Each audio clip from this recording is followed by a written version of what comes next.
When circumstances feel overwhelming and the waters start rising, there's something important to remember. I'll share it with you coming up in this episode of Outdoors with Shaun Merrill.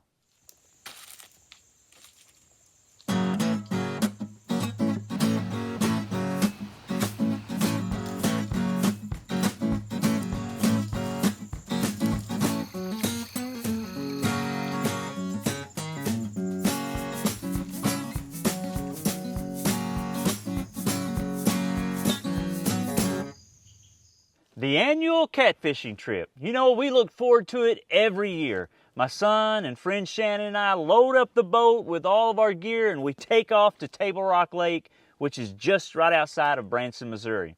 We literally spend months planning and getting prepared for this trip. And last year, it sure didn't go as we had planned. We were caught in torrential downpours for the majority of the time that we were out there on the water. Severe weather, lightning, thunderstorms, and came home with only a few fish. So when we planned this year's trip, I thought maybe we should try to go just a few weeks later than we did last year. But who would have known that this would be one of the wettest months of May that we have had in a very long time. And we weren't really battling the rain like last year, but we were battling the rising water because of the rain from the weeks before. Well, we just got the boat back down the ramp here, fixing to put it in the water. Man, the water's a lot higher than it was when we were here last time. It's probably, I'd say, 4 to 5 foot higher. Of course, we've had a lot of rain. There goes Hunter. He's taking our bait box down there to the marina. Really nice marina. Really nice little resort here that we stay at. What a nice cabin. It's not really like roughing it too bad.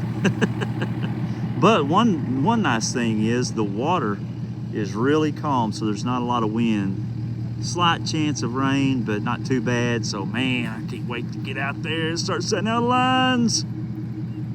All right, fixing to unload the gear, get the boat in the slip, head out and start putting out lines. So now we're running our trot lines. Shannon down there at the end of the boat. We're gonna rebait them as we go. He's trying to find the line right now. The water just keeps going up. Shannon went to these same spots just a few weeks before we went, and he had caught several fish off of limb lines in those certain coves. But when we went to them, there was no way that we were going to be able to be successful because the same trees that he had tied to before were now way under the water. And it was nearly impossible to find the fish because the water depth just kept rising. And I mean like almost feet at a time. And while we had 60 to 70 hooks out across other areas of the lake, the only place we caught any fish, well, besides 2 other fish, was just in one cove. And instead of wasting our time trying to navigate the rest of the lake, it just made sense to fish the cove where we were catching the fish, right? No matter the circumstances around you, the best place to keep fishing is where? Where the fish are, that's right. Paul had this same notion, and although he would have preferred another way to share about Christ to the people, you know, he often did so while being in prison, like in Acts chapter 16, and then again under house arrest in chapter 28. And yet again, as he wrote the letter to the Philippians, he was behind bars, but he knew it was right where God wanted him. Philippians 1:12 through 13 says, "Now I want you to know, brothers and sisters, that what has happened to me has actually served to advance the gospel." Isn't that incredible? And as a result, it has become clear through the whole palace guard and to everyone else that I am in chains for Christ.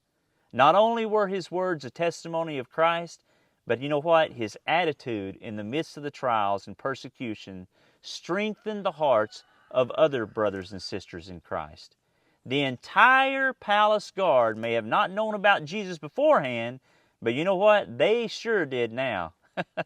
The tough circumstances that surrounded Paul didn't stop his ministry. You know what he did? He just kept sharing Jesus wherever he was. In other words, he just did what?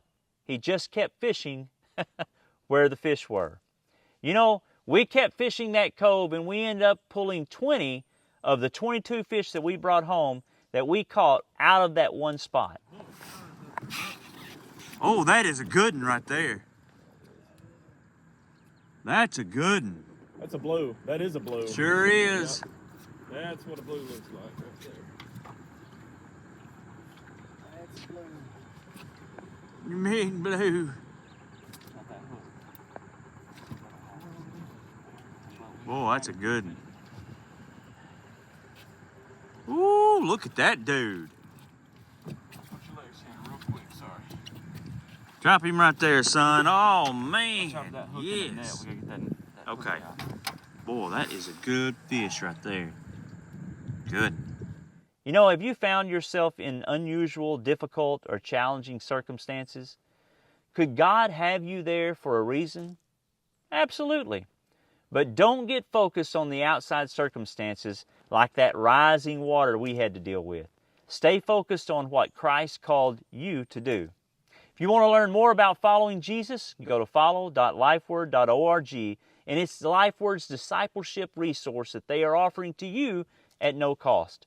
Check it out today. And if you like this video, we've got tons more. Go to lifeword.org or follow us on social media for more episodes. Hey, I'm Shaun Merrill, and I'll see you next time right out here in the great outdoors. You know what? I've got this rattlesnake dragging weight that I'm going to take tomorrow on a fishing trip, so maybe we'll be doing a video about this soon. See you next time.